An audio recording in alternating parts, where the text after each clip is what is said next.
অনুশীলনী 3.4 10 ক্লাছৰ 1 আমি অপনয়ন পদ্ধতিৰে সমাধান কৰিবলৈ কৈছে। গতিকে আমি ইয়াক অপনয়ন পদ্ধতিৰে সমাধান কৰিম। অপনয়ন পদ্ধতিৰে সমাধান কৰিবলৈ হ'লে ইয়াত x আছে y = 5 আৰু 2x minus 3y = 4 এই সমীকৰণ ৰৈখিক সমীকৰণক আমি অপনয়ন পদ্ধতিৰে সমাধান কৰিব লাগে। এতিয়া অপনয়ন মানে কি হয়? অপনয়ন হৈছে ইয়াৰ ভিতৰত দুটা চলক আছে, x আছে আৰু কি আছে y আছে। এই দুটাৰ ভিতৰত এটা আমি আঁতৰাব লাগে বা নাইকিয়া কৰিব লাগে। এইটো বা y আমি কি কৰিব লাগে? নাইকিয়া কৰিব লাগে। গতিকে আমি ইয়াত কোনটো নাইকিয়া কৰিব পাৰিম? x নাইকিয়া কৰিব পাৰিম। কাৰণ x কিয় নাইকিয়া কৰিব পাৰিম? চোৱা, এইটোৰ xৰ আগত কি আছে? প্লাছ আছে আৰু এই xৰ লগত এইটো 2 আছে, এইটোৰ আগতো কি আছে? প্লাছ আছে। দুইটা প্লাছ থাকিল, দুইটা সেম আছে, এটা প্লাছ আছে, এইটোও কি আছে? প্লাছ আছে। গতিকে আমি x2 কি কৰিব পাৰিম? ইয়াত নাইকিয়া কৰিব পাৰিম, কিন্তু আমি y2 নাইকিয়া কৰিব নোৱাৰিম।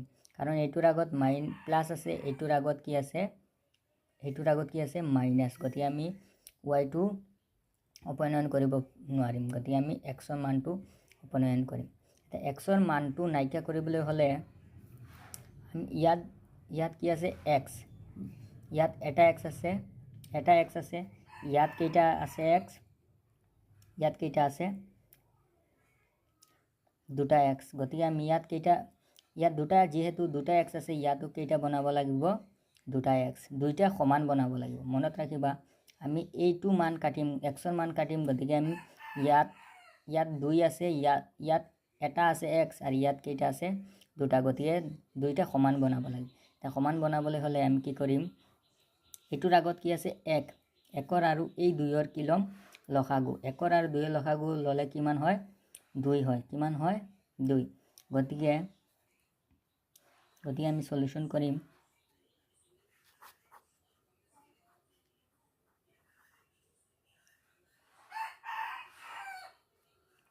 এই ৰৈখিক সমীকৰণটোৰ নাম দিম 1 নম্বৰ সমীকৰণ আৰু 2x minus 3y = 4 এই সমীকৰণটোৰ নাম দিম 2 নম্বৰ সমীকৰণ। এতিয়া এই দুটাৰ এইটো আৰু এইটো x নাইকিয়া কৰিব লাগে। যিহেতু আমি x নাইকিয়া কৰিব লাগে, গতিকে আমি কি কৰিম? দুইটা সমান বনাম। এইটো 2x আছে, এইটোতো কি বনাম? 2x বনাম। গতিকে 2x বনাবলৈ হ'লে এই দুইটো ইয়াক পূৰণ কৰিম 1 নম্বৰ সমীকৰণত, আৰু ইয়াৰ আগত কি আছে? 1টো ইয়াক পূৰণ কৰিম। এই সমীকৰণটোৰ লগত কি পূৰণ কৰিম? 1। গতিকে 1 নম্বৰ সমীকৰণৰ লগত কি পূৰণ কৰিম? 2। কি পূৰণ কৰিম? 2। গতিকে 1 নম্বৰ সমীকৰণক 2 পূৰণ কৰিলে ইয়াত কেইটা? 1 নম্বৰ সমীকৰণত কেইটা পদ আছে? 3টা। 1 2 3টা। 3টা পদৰ লগত কি পূৰণ কৰিম? 2। গতিকে এইটোৰ লগতো কি পূৰণ কৰিম? 2। 2 পূৰণ কৰিলে কি হ'ব? 2x। y লগতো 2 পূৰণ কৰিলে কিমান হ'ব? 2y = এইটোৰ লগতো কি পূৰণ কৰিম? 2। গতিকে কিমান হ'ব? 2 5 গুণ 10।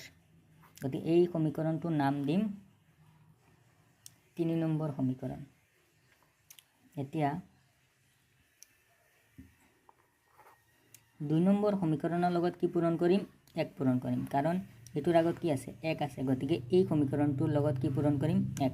ইয়াত কেইটা পদ আছে? 1 2 3টা। 2 নম্বৰ সমীকৰণত কেইটা পদ আছে? 2টা। গতিকে 3টা আছে পদ, 3টা পদ আছে, 3টাৰ লগত কি পূৰণ কৰিম? 1 পূৰণ কৰিম। এইটোৰ লগত কি 1 পূৰণ কৰিলে কি হ'ব? সেম হ'ব। এইটো 3y লগতো কি পূৰণ কৰিম? 1। কিমান হ'ব? সেম হ'ব। ইয়াকো কি পূৰণ কৰিম? 1 পূৰণ কৰিলে কি হ'ব? 4 গুণ 4।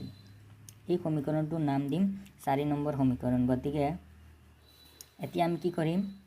এইটো সমান হৈছে, এইটো সমান হৈছে। গতিকে আমি এতিয়া কি কৰিব পাৰিম?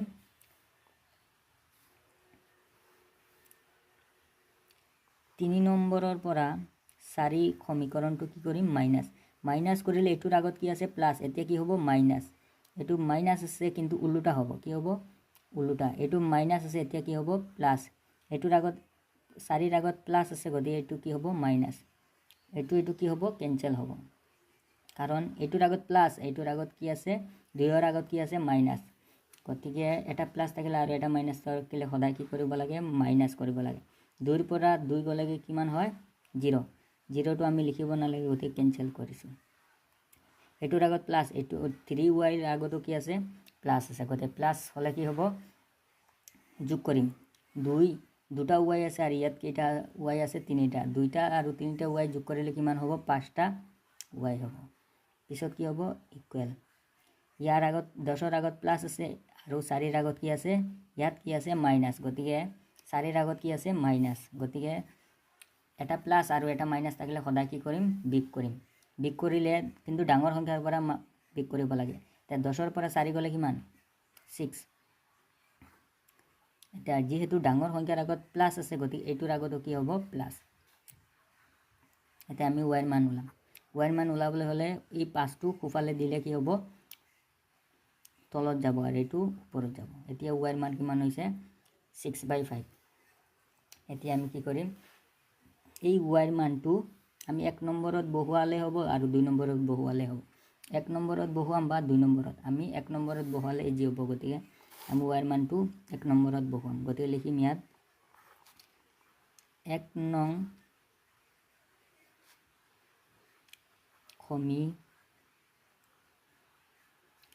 সমীকৰণত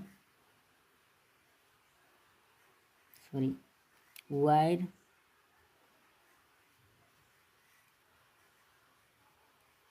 মান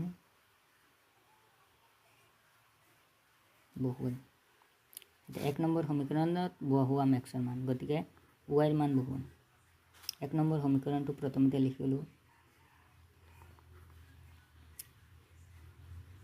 y টাইট কি লিখিম y ৰ মান কি পাইছিলো 6/5 গতিকে লিখিম y টাইট কি লিখিম 6/5 গতিকে ইয়াত 5টো কাটিব লাগে 5টো কাটিবলৈ হলে এই এটা পদ দুটা পদ আৰু তিনিটা পদৰ লগত কি পূৰণ কৰিম 5 পূৰণ কৰিম গতিকে ইয়াত 5 পূৰণ কৰিলে কি হ'ব 5x ইয়াৰ লগত 5 পূৰণ কৰিলে 5টো কেনসেল হ'ব গতিকে কি হ'ব 6 আৰু ইয়াৰ লগত 5 পূৰণ কৰিলে কিমান হ'ব 25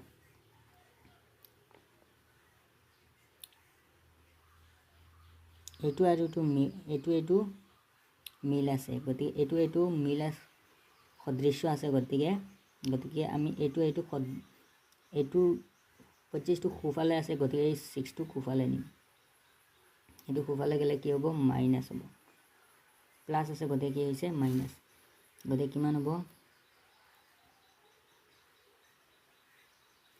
25ৰ পৰা 6 গ'লে কিমান 19 কিমান হ'ব 19 x ৰ মান ওলাব লাগে গতিকে x টো কোনফালে 5টো কোনফালে দিম খুফালে x ৰ লগত যেহেতু এইটো পূৰণ হৈ আছে 5টো গতিকে খুফালে গ'লে কি হ'ব হৰণ সদায় ক'ত বহে তলত আছে এতিয়া x ৰ মান কিমান পাইছো 19/5 আৰু y ৰ মান কিমান পাইছিলো 6/5 ছাত্ৰ-ছাত্ৰীসকল মোৰ ভিডিঅ' চাই যদি আপোনালোকৰ ভাল লাগে তেতিয়াহ'লে মোৰ চেনেলক ছাবস্ক্ৰাইব কৰিবা আৰু বেল আইকনটো প্ৰেছ কৰিবা আৰু এনেকুৱা নতুন ভিডিঅ' মোৰ চেনেলত পাই থাকিবা।